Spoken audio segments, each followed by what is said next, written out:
Está Esteban. Hola, ¿Qué tal, Esteban? ¿Cómo estás? Buenos días. buenos días. Buenos días a todos. Hola Esteban, buenos días. Hola, ¿qué tal? Bueno,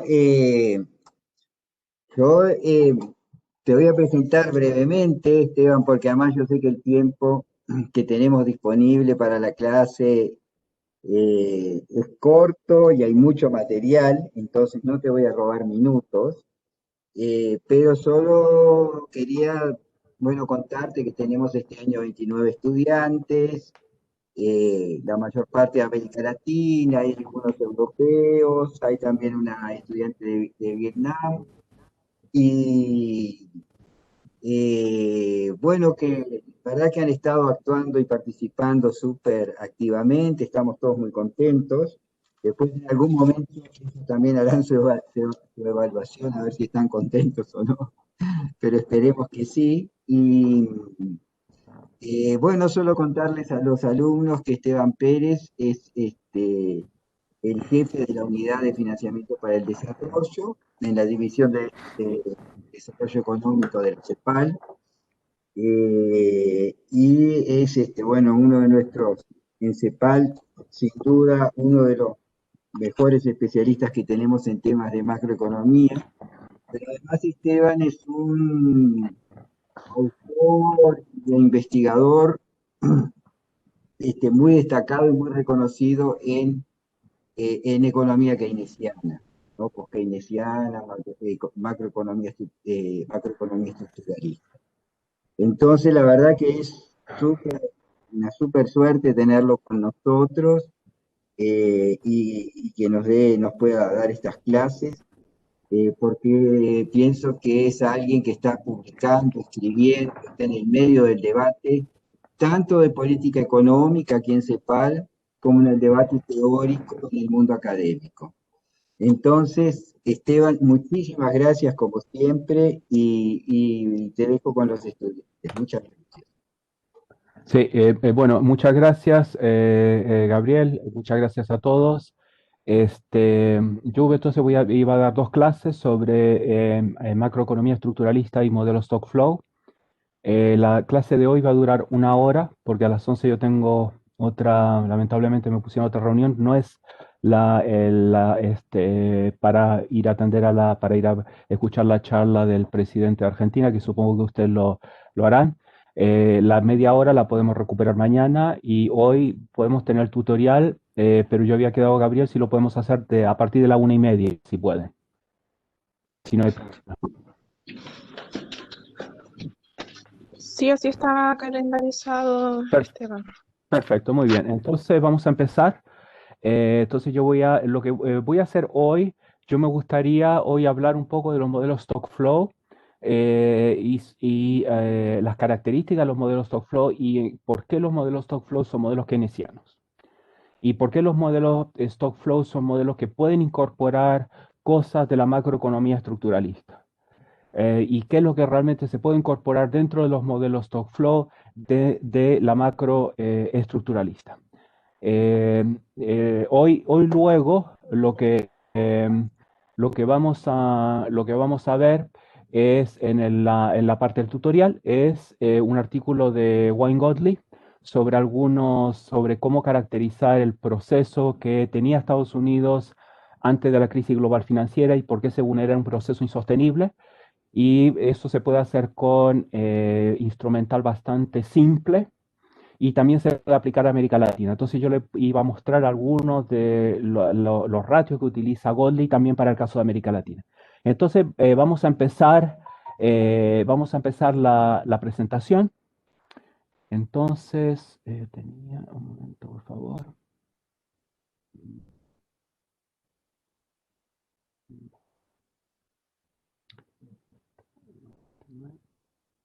A ver si es esta, a ver si es esta.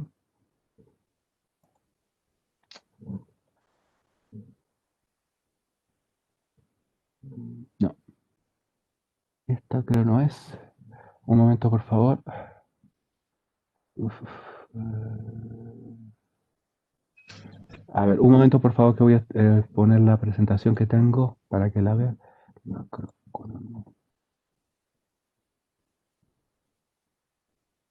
Aquí está, ahí debería estar. A ver.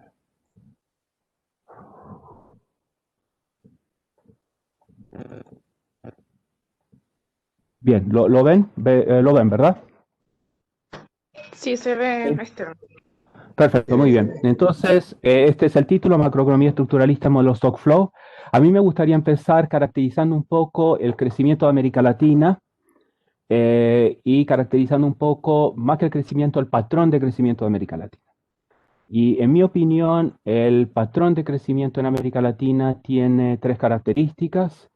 Es una tasa de crecimiento que ha venido a la baja desde los años 50, como ustedes pueden ver en esta gráfica.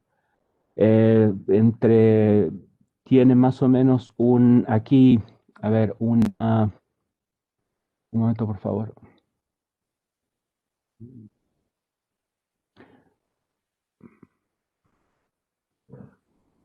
Aquí tienen más o menos una tasa de crecimiento promedio cercana a un 6%. Luego, en el periodo 81 a 93, más bien cercano a un 2%. Un poco por encima en el periodo 93-99.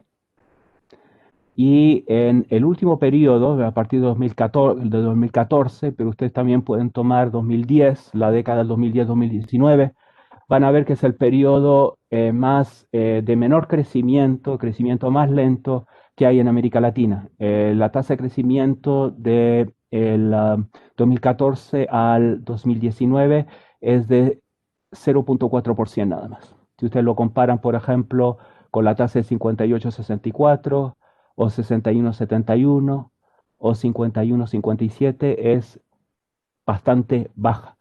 Y si ustedes hicieran, por ejemplo, algún tipo de aproximación tendencial, ustedes verían una tendencia a la baja en la tasa de crecimiento, de América Latina. Aparte de esto, bueno, sobre digamos, esta baja tasa de crecimiento, lo que ustedes van a tener este año, o lo que ustedes tuvieron este año, es una tasa de contracción de la actividad económica que se estimaba inicialmente en 9.1% del PIB para el 2020 y va a quedar en un 7%, pero de todas maneras, si ustedes comparan con el resto de las regiones del mundo en desarrollo, es la tasa de crecimiento que tiene la mayor contracción de todas las regiones del mundo en desarrollo en el 2020. Es decir, tienen una tasa que ya venía a la baja de 0.4, tienen el fenómeno del COVID 2020, tienen una contracción brutal.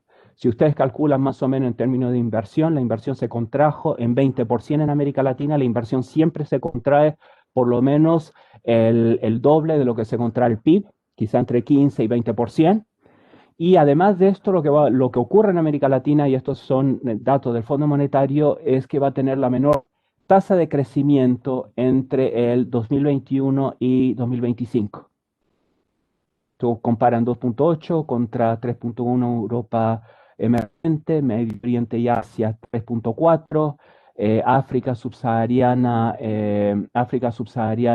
4, etcétera. Entonces, esos son dos características. Una característica importante es este bajo crecimiento, esta fuerte contracción y este crecimiento esperado que va a seguir siendo bajo en general para la región.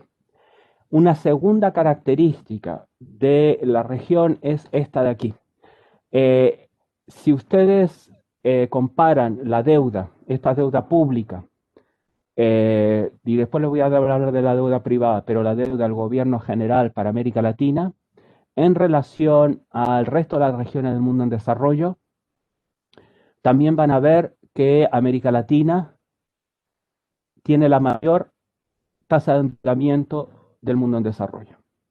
Es una región que viene a la baja en términos de crecimiento, con una tasa de endeudamiento en términos del PIB, en términos de nivel del gobierno general del 79%, casi 80%, mucho mayor que el resto, y con un servicio de la deuda externa que representa 57% de las exportaciones de bienes y servicios, que también es mayor al resto de las economías.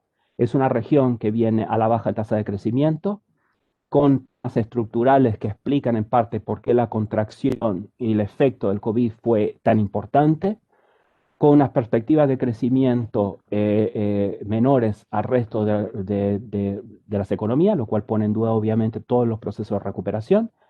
A esto se añade una región endeudada. Si ustedes están endeudados y no están generando crecimiento, eventualmente es una situación que puede generar problemas de liquidez y puede generar problemas de insolvencia. Se habla mucho hoy de que las tasas han bajado, que los mercados, los flujos financieros vuelven a la región, pero si hace una comparación de las tasas de interés a las cuales a América Latina, los gobiernos de América Latina se están endeudando relativo al crecimiento prospectivo, pues hay una diferencia no menor. Yo siempre digo que uno puede tener una tasa de interés de 13% si uno está creciendo 16, 18%, ¿verdad? Y yo tengo una tasa de interés de 3 o 2%, pero estoy creciendo al 0.5, entonces es un problema. Y ese es el caso de América Latina. Y a esto ustedes pueden añadir una gráfica que yo no puse, que es la gráfica de desigualdad. Y esa para mí son las tres características del patrón de desarrollo de América Latina: deuda, bajo crecimiento, desigualdad. Y esas son algunas de las cosas que a mí me gustaría tratar de explicar con esta idea de la macroeconomía estructuralista y un modelo Stockflow. Y para esto lo que me gustaría empezar es empezar con hablando de los paradigmas que hay en América Latina. Aquí en esta gráfica lo que yo puse de 1946 se ha desarrollado de acuerdo a dos paradigmas.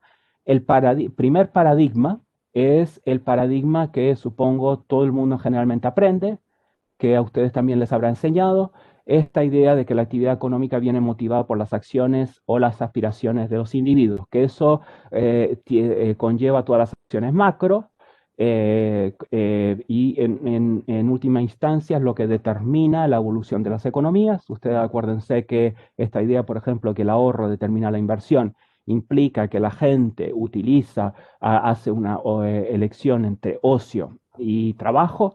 Eso entre ahorro e inversión, igual que puede hacer el empleo, ocio, trabajo.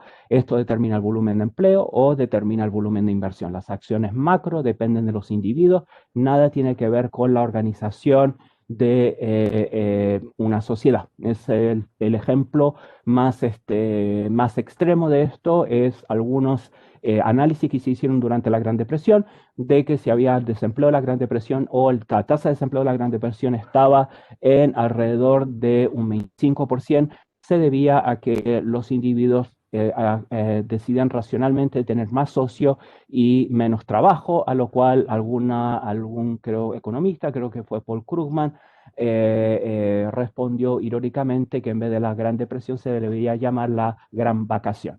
Entonces, este es el paradigma, y el paradigma ustedes lo conocen bastante bien. El marco conceptual es una función de producción, en la que postula la sustitución entre factores, flexibilidad de precios, y que todo revuelve alrededor de la idea del producto potencial. Y el producto potencial se determina a partir de la función de producción, que es la tecnología, es la curva de la función de producción, que escribe la tecnología de una economía, la dotación de los factores, capital y trabajo, y las preferencias. Las preferencias, la cantidad de los factores, la tecnología es lo que determina en última instancia el producto.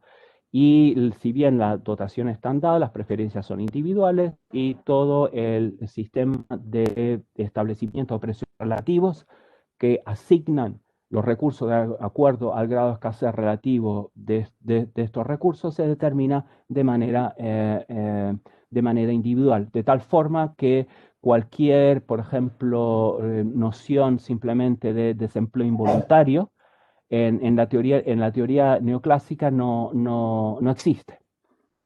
El desempleo es voluntario. Cuando ustedes trazan un desempleo involuntario aquí, esto no existe. Cuando ustedes trazan una curva de oferta de trabajo con una curva de demanda de trabajo, hay desempleo, pero el desempleo es solamente voluntario. El que quiera trabajar a ese salario real lo puede hacer. Si los individuos no quieren trabajar, no es porque no hay suficiente demanda, es simplemente porque no quieren trabajar a ese salario real debido a que la desutilidad marginal de una hora adicional de trabajo es mayor a la utilidad marginal que van a recibir del poder de compra que pueden obtener a partir del salario real. Todas las fluctuaciones se explican en base a una serie de imperfecciones de mercado, la rigidez de precio, y todo es un tema de choques. Y los choques están metidos en el hueso de las personas y están metidos como explicación en todos los periódicos, y es un vocabulario que ha entrado mucho en la literatura. ¿Qué exactamente significa choques? Es difícil de entrever en la literatura. Si son los choques de expectativas racionales, son los choques más bien que, por ejemplo, de los cuales hablaba Fritsch en los años 30, son difíciles en general de definir. Los que se sabe que estos choques son aleatorios y que estos choques están independientemente distribuidos, y en base a la independencia, la distribución de los choques y su aleatoriedad se explican las fluctuaciones económicas. Y en todo este marco, el dinero, el sistema financiero realmente juega un paradigma secundario, simplemente no existe. O sea, o si existe, tiene unas reglas muy determinadas. Si ustedes piensan, por ejemplo, en los mercados eficientes, piensan de manera más precisa en cómo se determina las posiciones de equilibrio competitivo, uno piensa inmediatamente en el artículo Arro-de-Breu, en el que publicaron en Econométrica, en el 54, sobre la existencia de un equilibrio competitivo. Y la existencia de un equilibrio competitivo implica que todos los mercados son eficientes. Si existen los mercados monetarios, quiere decir que los mercados monetarios también son eficientes, de tal forma que cuando uno, por ejemplo, está dibujando una curva de oferta y demanda, tal como esta, por ejemplo, yo estoy asumiendo no solo la eficiencia de los individuos, las acciones racionales, sino también, de hecho, estoy asumiendo que el sistema financiero se comporta de una determinada forma. Fama siempre decía que las expectativas racionales, es decir, la idea de igualar lo que son las expectativas subjetivas con la expectativa de una probabilidad objetiva, y los mercados eficientes eran parte de lo mismo, están unidos disolublemente, dijo Fama en algún momento, por la cadera. Son parte de exactamente la misma teoría.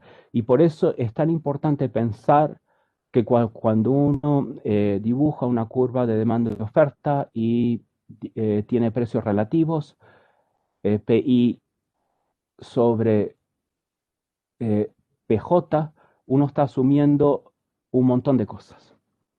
Y parte de las cosas que uno asume es que los sistemas financieros funcionan de manera eficiente, igual que uno asume que el dinero es neutral. Muchas veces se dice que en las críticas al paradigma neoclásico, que el dinero no existe, que es una economía de trueque. Hasta cierto punto es verdad, pero sí hay deuda. Si, por ejemplo, ustedes leyeran el libro de Breu, La teoría del valor, que publicó en Gerald de Breu, que publicó en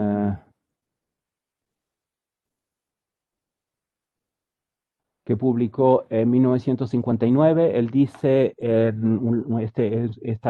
lo que fue su tesis doctoral, que es un librito bastante pequeño. Aquí yo no voy a tener una teoría del dinero, pero los agentes sí tienen portafolios, sí tienen hojas de balance. Y Debro asume que por lo menos en los primeros capítulos, que hay conocimiento perfecto del futuro, y entonces los agentes en este modelo se comportan sabiendo exactamente lo que va a pasar en el futuro. Entonces tienen promesas de pago, que son sus pasivos, y tienen promesas de pago que son las promesas de pago de otros agentes, que son los activos. Entonces todo cuadra. Hay deuda, pero no hay dinero. Entonces, de alguna manera, si bien no hay dinero exógeno por una autoridad monetaria, sí hay dinero endógeno, que es la deuda creada por los propios individuos. Y el tema más importante aquí no es tanto el dinero, sino lo que viene asociado o las consecuencias de asumir que hay conocimiento perfecto del futuro. Esta más o menos es el paradigma que existe en teoría económica. Yo no sé si hasta aquí vamos bien o hay alguna pregunta. Obviamente me pueden interrumpir cuando ustedes quieran.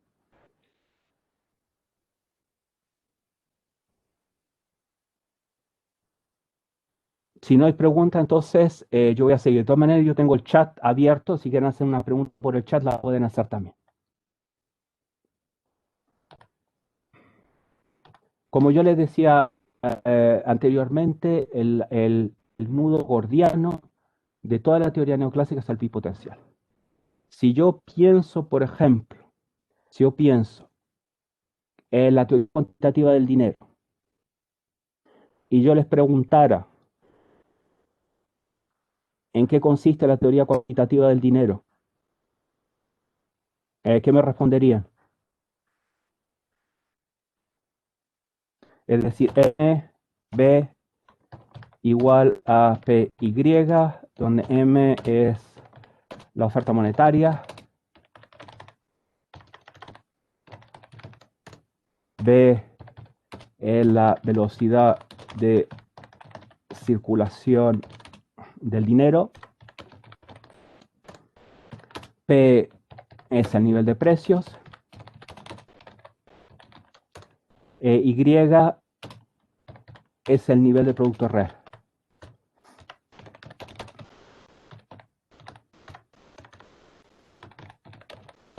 Si yo les preguntara, por ejemplo, ¿cuál es la variable más importante de la teoría cuantitativa del dinero? ¿Qué me dirían? ¿Cuál sería una respuesta?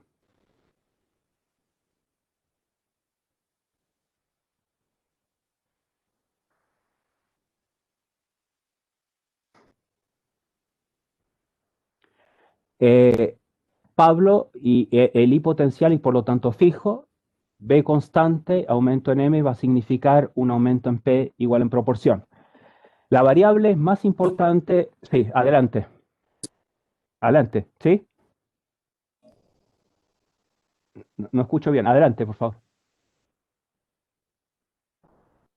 ¿Me escuchan? Te escuchamos bien, pero no escuchamos al alumno.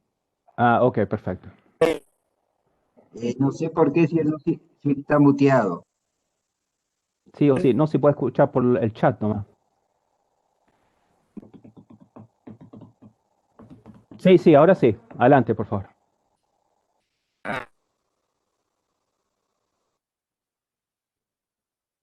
Parece ahora no. ¿Lo puedes escribir por chat si no te escuchamos?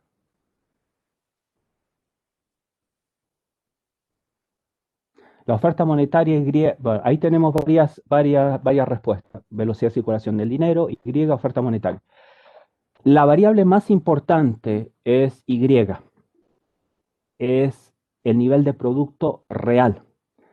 El nivel de producto real es ese nivel que viene dado en el largo plazo por las fuerzas reales del sistema. Las fuerzas reales del sistema son la tecnología, la cantidad de los factores y las preferencias. Si ustedes leen el artículo de Milton Friedman de 1968, él define la tasa natural y les hago otra pregunta. ¿Por qué la tasa natural tiene el adjetivo de natural?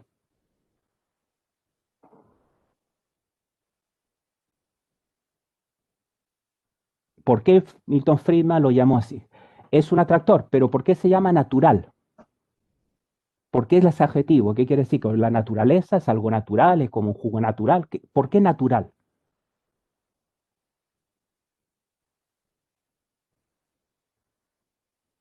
Sin shock sería lo normal, pero ¿por qué le llamamos la objetivo natural? Si ustedes leen un artículo que Milton Friedman, esto no fue en su artículo de 1968, sino en otro de 1971, él dice lo siguiente.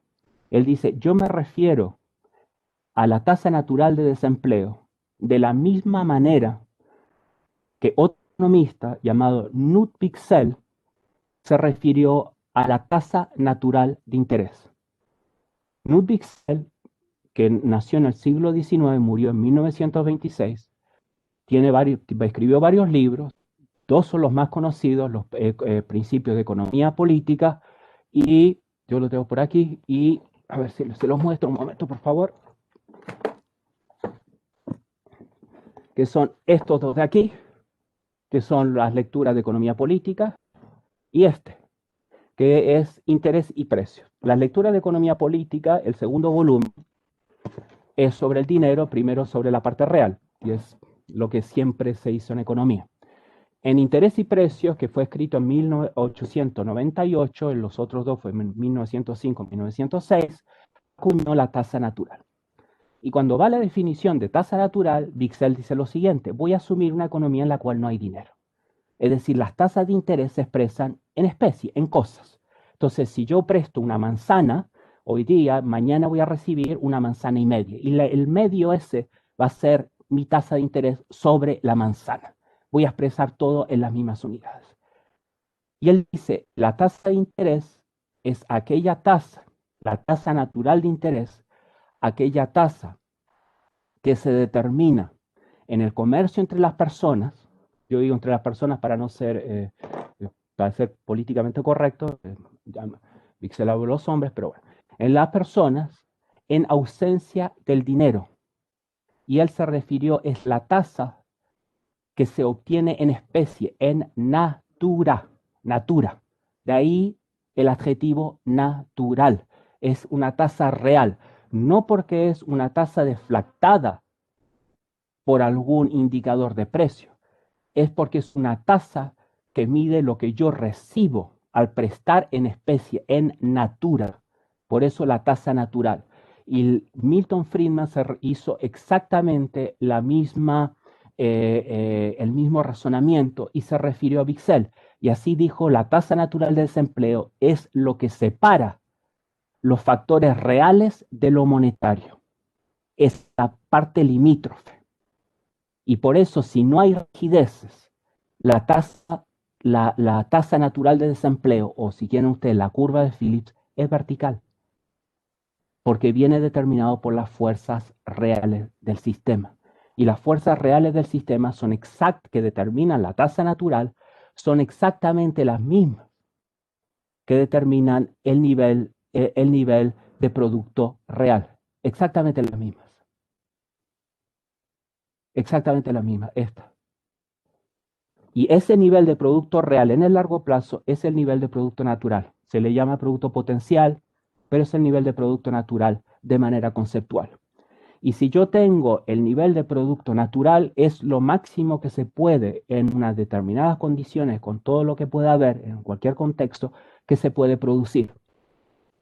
Y si yo de ahí deduzco que hay un exceso de oferta de dinero, voy a decir que hay inflación, igual que hizo Wicksell. Wicksell trazó, y ustedes saben bien, no lo trazó, pero lo especificó, una función de ahorro, una función de inversión,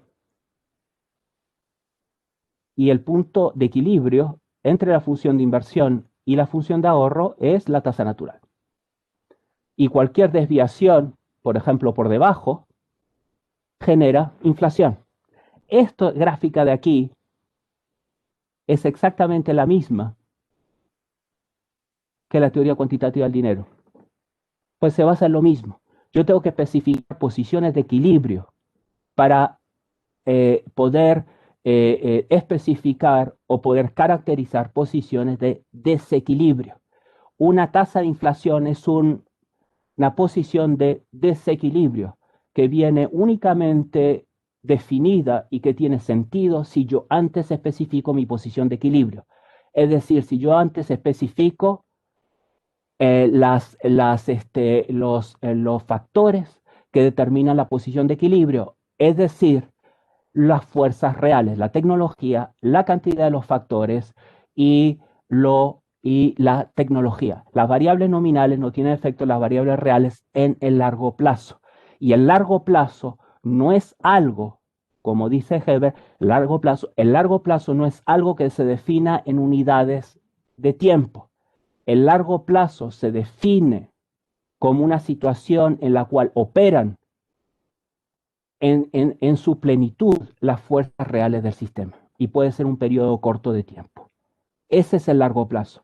Y si ustedes van a Marshall, si ustedes van a Wicksell, a todos los marginalistas, etcétera, el largo plazo se especificaba con las fuerzas reales y el corto plazo se especificaba no en unidades de tiempo, sino en desviaciones de una situación en la cual operan en su plenitud las fuerzas reales del sistema.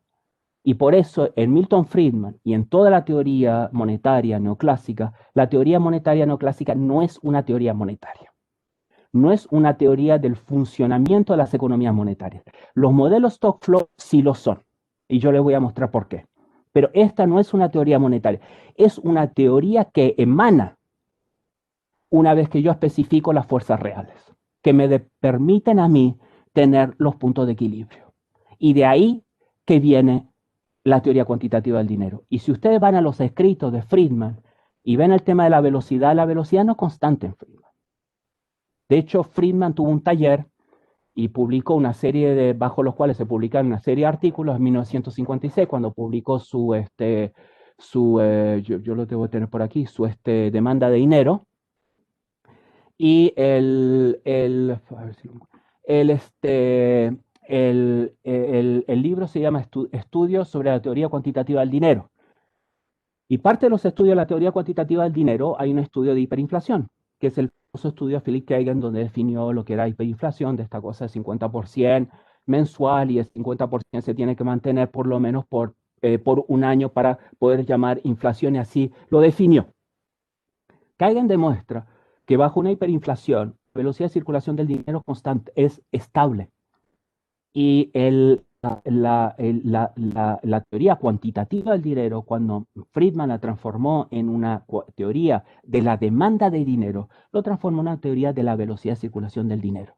Y la velocidad de circulación del dinero es también dependiente del nivel de Producto Real de Pleno Empleo, lo que Friedman llamó el ingreso permanente, que es exactamente lo mismo. Y al depender de una variable real en última instancia, la velocidad no puede ser otra cosa que estable. Con una velocidad estable, con un nivel de producto real y asumiendo que el Banco Central controla el dinero de alto poder y que el multiplicador monetario explica una parte muy pequeña de la variación de la oferta monetaria, la causalidad va de dinero de alto poder, de base monetaria, a nivel de producto y precios en el corto plazo y a nivel de precios en el largo plazo. Esa es la teoría cuantitativa y esa es la esencia de toda la teoría neoclásica. La esencia de toda la teoría neoclásica no es los fenómenos monetarios, no es la neutralidad, es la determinación del nivel de producto por las fuerzas reales. Y toda la crítica de Cambridge, sobre la cual Godley se basa en el libro que menciona, en este libro que escribió con Lavoie, que se llama Monetary Economics, cuando habla del nivel de función de producción, él dice la función de producción es el nuevo gordiano, y por eso los economistas heterodoxos atacaron tan fuerte la función de producción, porque sin función de producción no hay nivel de producto real. Sin nivel de producto real, yo no puedo decir que la velocidad es estable y no tengo la teoría cuantitativa del dinero. Se me fuma, se me va todo. No tengo nada. No tengo tasa de interés real de equilibrio, no tengo tasa natural de desempleo. Y de ahí que la crítica de Cambridge es tan fuerte, porque una vez que yo tiro todo esto abajo, los precios relativos no asignan recursos de manera eficiente, es decir, en relación a los grados de escasez de esos recursos, reflejan otra cosa. Y por eso es tan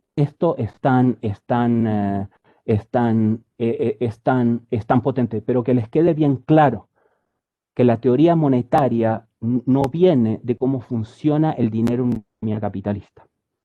Que eso sí está en los modelos stock flow, sí está en la teoría, en la economía post-keynesiana. La teoría cuantitativa del dinero y toda la teoría del dinero emana de las suposiciones que yo hago con respecto a la función del producto. Es un concepto completamente teórico y abstracto, no necesariamente que caracteriza lo que son las economías. Si ustedes piensan en las metas de inflación, yo les voy a hacer una pregunta ahora. ¿Cuál es la variable que un banco central observa cuando está hablando de inflación?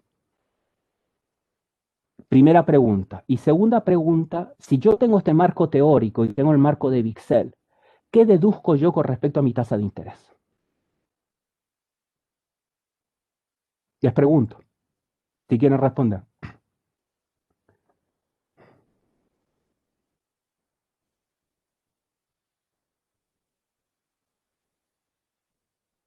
Yo les voy a responder. Los bancos centrales monitorean es el producto actual, pero lo que los bancos centrales monitorean es la tasa de inflación. Eso es lo que van a decir. Cuando dicen, no, la tasa de inflación no está en la meta, yo voy a darlo, puede ser inflación, lo que ustedes quieran. Meta de inflación flexible, para arriba y abajo, etc. Lo que quieran. Pero si yo tengo después de un tiempo una tasa de inflación que está por encima de la meta, ¿qué significa? En términos que acabamos de ¿por qué hay un desequilibrio en el mercado monetario?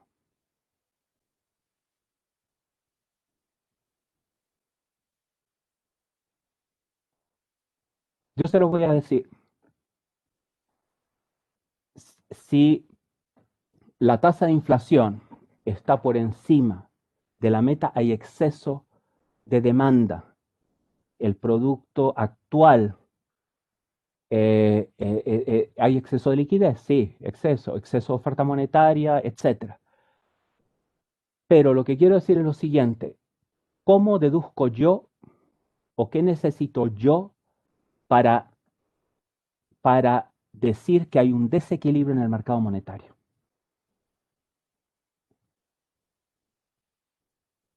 Se los voy a mostrar. A ver, un momento, por favor.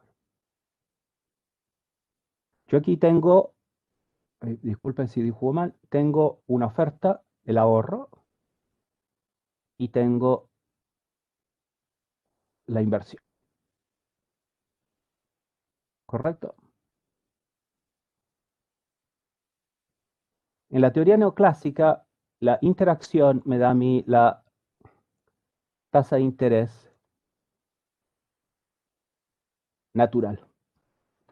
Si yo tengo inflación, yo estoy por encima o por debajo de mi tasa de interés natural. Pregunto.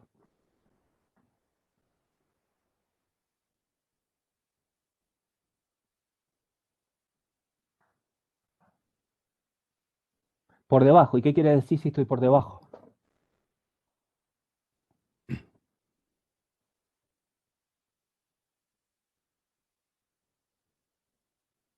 Yo le respondo, en este marco, un exceso de inversión. Pero el exceso de inversión yo no lo observo. La tasa natural no la observo. La tasa natural es un concepto abstracto, es un concepto teórico, es lo que me ancla el sistema, pero es una variable conceptual. Nada tiene que ver con la realidad. Yo interpreto la realidad de acuerdo a este esquema.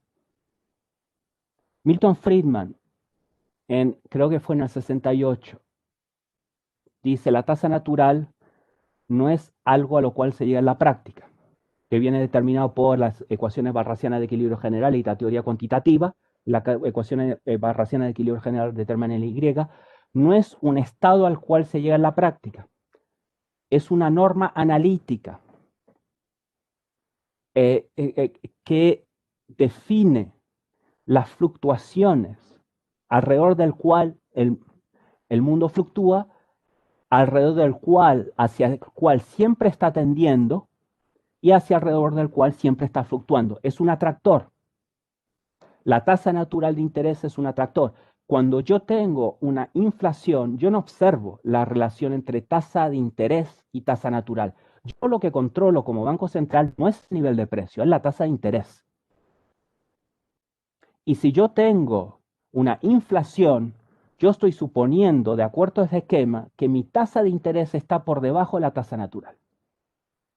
Es decir, la inflación es un síntoma de un desequilibrio en el mercado monetario.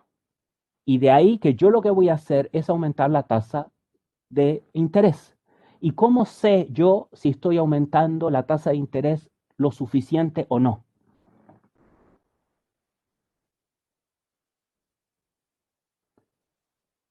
Yo sé si estoy aumentando la tasa de interés lo suficiente o no, porque a medida que yo me acerco a la tasa natural, el exceso entre inversión y ahorro es menor y la presión sobre los precios es menor. Entonces yo tengo menor presión sobre precios, quiere decir que yo estoy haciendo la política monetaria adecuada.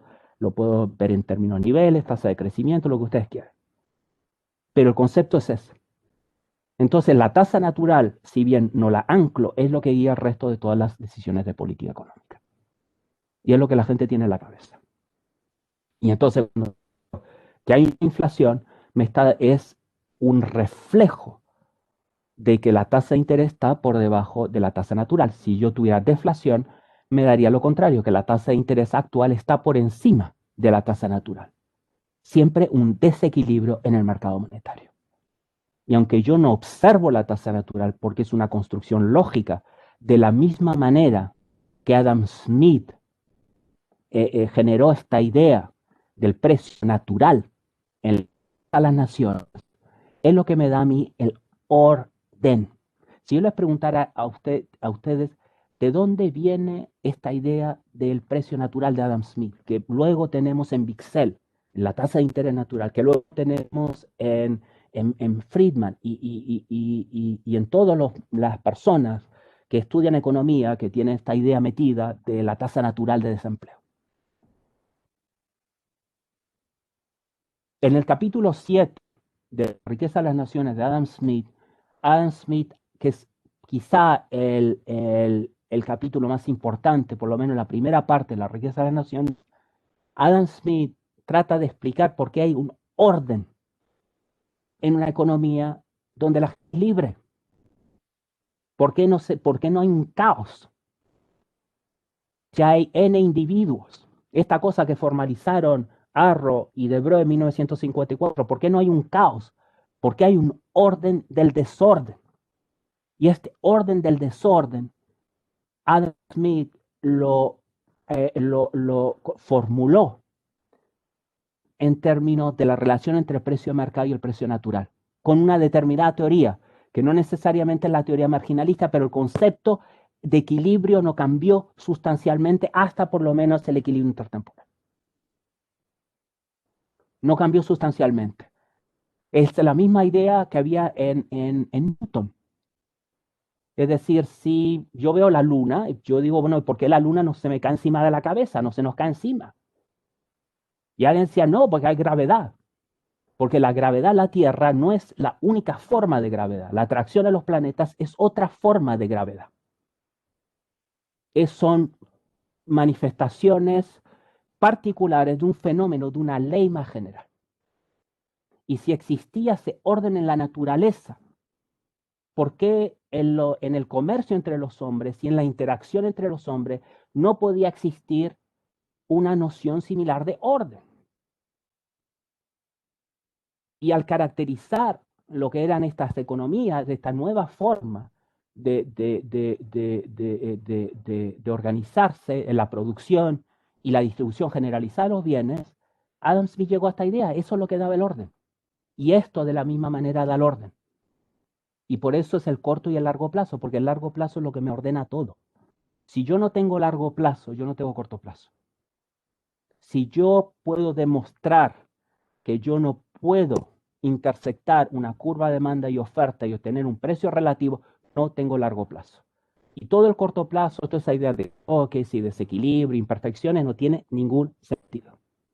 Nadie en la historia del pensamiento económico, en la economía neoclásica, y me refiero incluso a los keynesianos como Tobin, etcétera, otros, nunca cuestionó el largo plazo. los debates siempre fueron el corto. Incluso los debates entre monetaristas y en los debates entre monetaristas y keynesianos, incluso los monetaristas y estructuralistas, que los estructuralistas guardaron bastantes cosas de los neoclásicos. El tema siempre eran los parámetros, ese tipo de cosas. ¿Está claro? ¿Alguna pregunta?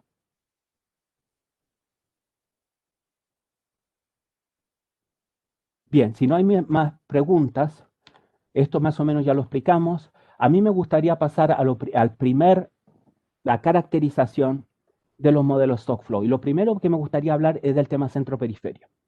Y en el tema centro-periferia a mí me gustaría decir varias cosas. Me gustaría hablar aquí de la restricción externa, porque yo parte de esto voy a mostrar, ya sea entre hoy y mañana, que los modelos Stockflow pueden incorporar este tema de la restricción externa. La restricción externa implica que algunos países pueden tener desequilibrios en las balanzas de pago durante un fuerte periodo de tiempo.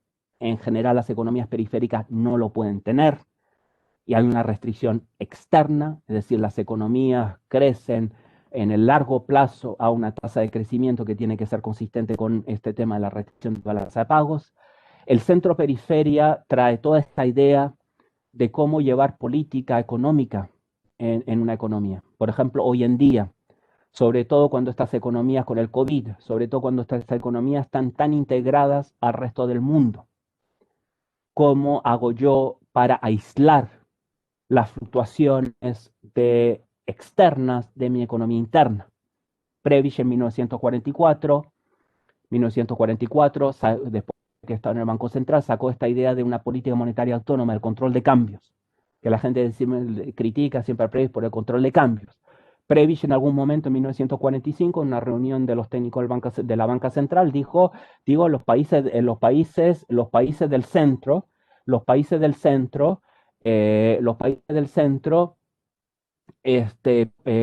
no pueden emitir dinero, no tienen por qué preocuparse de sus paridades monetarias. Y fíjense ustedes que si lo hacen, hoy en día la Reserva Federal es lo que hace, simplemente emite dinero, aumenta las hojas las hojas de la Reserva Federal, y los países de Japón ha hecho lo mismo, el Reino Unido ha hecho lo mismo, Europa ha hecho lo mismo, en trillones, no se preocupan, vamos a gastar. Y Prebisch decía, los países periféricos no podemos hacer eso, porque nosotros empezamos a gastar, se nos van las reservas, tenemos crisis, etc. Él decía, no nos podemos dar el lujo de hacer eso. Y dice, por eso yo recomiendo controles. Y dice textualmente, abomino los controles, pero no nos queda otra. Esos son los temas de centro-periferia. Y a mí me gustaría partir con la centro-periferia, hablando de este tema de restricción de balanza de pagos, que ustedes ya conocen, donde la restricción de balanza de pagos es, aquí está la cita de McCormick Thirlwall, queremos decir por restricción de balanza de pagos el desempeño de un país en los mercados extranjeros y la respuesta de los mercados financieros mundiales a este desempeño limita la tasa de crecimiento de la economía a un ritmo que está por debajo del que las condiciones internas justificarían. Y eso obviamente quiere decir que yo tengo una tasa de crecimiento que va a estar en general, que va a acercarse a la tasa de crecimiento con restricción externa, y la tasa de crecimiento por restricción externa está por debajo del PIB potencial. Yo trabajo con ese tipo de condiciones, estoy por debajo de eso. Y la idea de la restricción externa o lo que refleja es la organización de las relaciones económicas internacionales bajo esta idea de centro-periferia. Y aquí yo voy a resaltar varias cosas, parte ahora y después más adelante, la importancia de la arquitectura financiera internacional, es decir, los países, el sistema monetario depende básicamente del dólar, cada vez más del dólar. Si ustedes miran las transacciones internacionales, el 90-95% se hacen dólares. esta moneda, los países que no pueden emitir que no pueden emitir tienen que simplemente importar. ¿Me dan 2 minutos, por favor?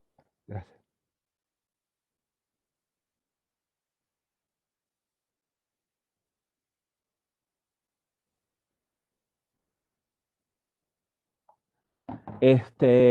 Los países deben adquirir la moneda de reserva internacional para poder importar. Y esto tiene bastantes implicaciones, si ustedes las piensan, tiene implicaciones desde que ustedes necesitan dólares para poder importar. A veces la importación, por ejemplo, de maquinaria o la importación de lo que son bienes de capital es muy importante. Y eso quiere decir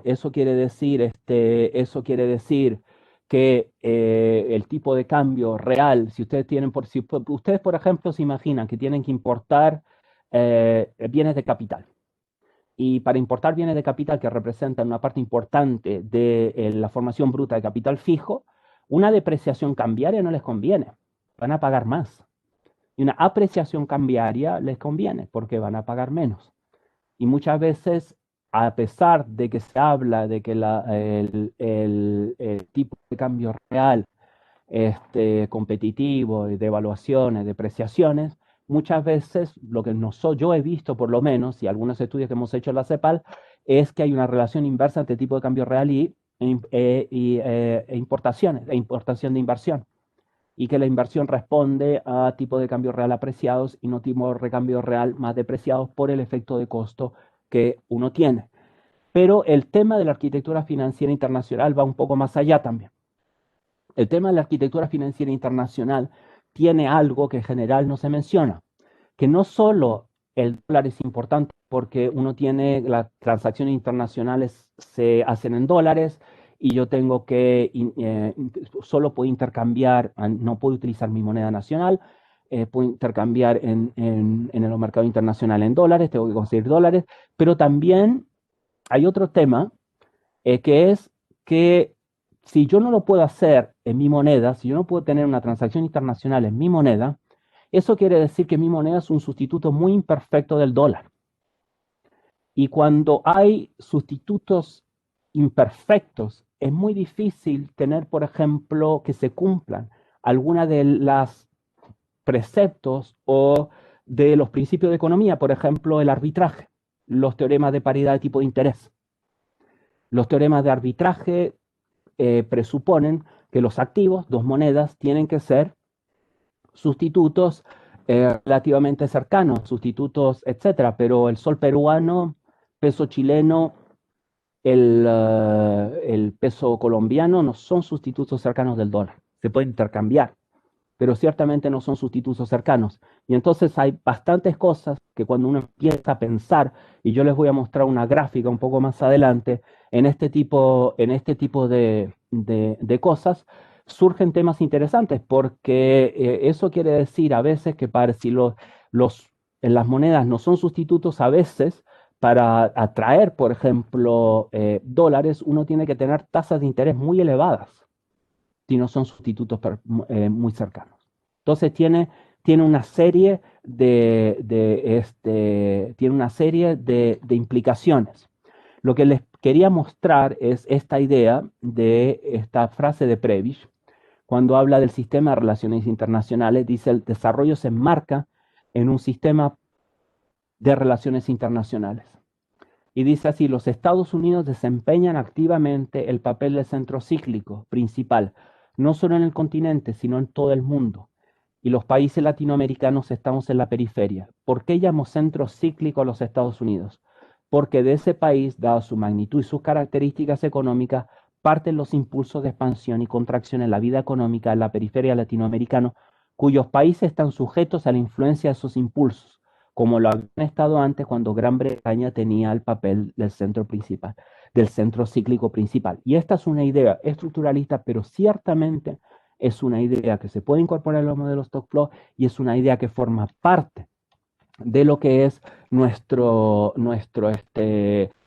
de nuestra realidad. Y ciertamente parte de la forma que se articula hoy las economías. Yo voy a tener que cortar la clase aquí. Si tienen preguntas, las podemos ver hoy por la tarde. Y lo podemos ver por la tarde. Y ahí hablamos de cómo vamos a hacer la clase mañana. A mí me gustaría hoy por la tarde tocar hablar un poco del trabajo, y me gustaría seguir con lo que vimos hoy, porque creo que son temas realmente importantes. Me gustaría mostrarles a ustedes una evidencia empírica con respecto a esta falta de sustitución en las monedas, cómo eso impera, por ejemplo, en los índices de riesgo país, etc. Entonces, nos vemos a la 1:30 entonces. Siento que haya tenido que cortar esta media hora, pero es una reunión un poco urgente que tengo por mi trabajo normal. Me hubiese gustado quedarme aquí, no en la otra reunión, pero bueno, a veces uno no es libre de elegir lo que uno quiere. Así que nos vemos a la 1:30 entonces. Muchas gracias. Nos vemos, gracias. Vale, vale. Gracias. Gracias, hasta luego.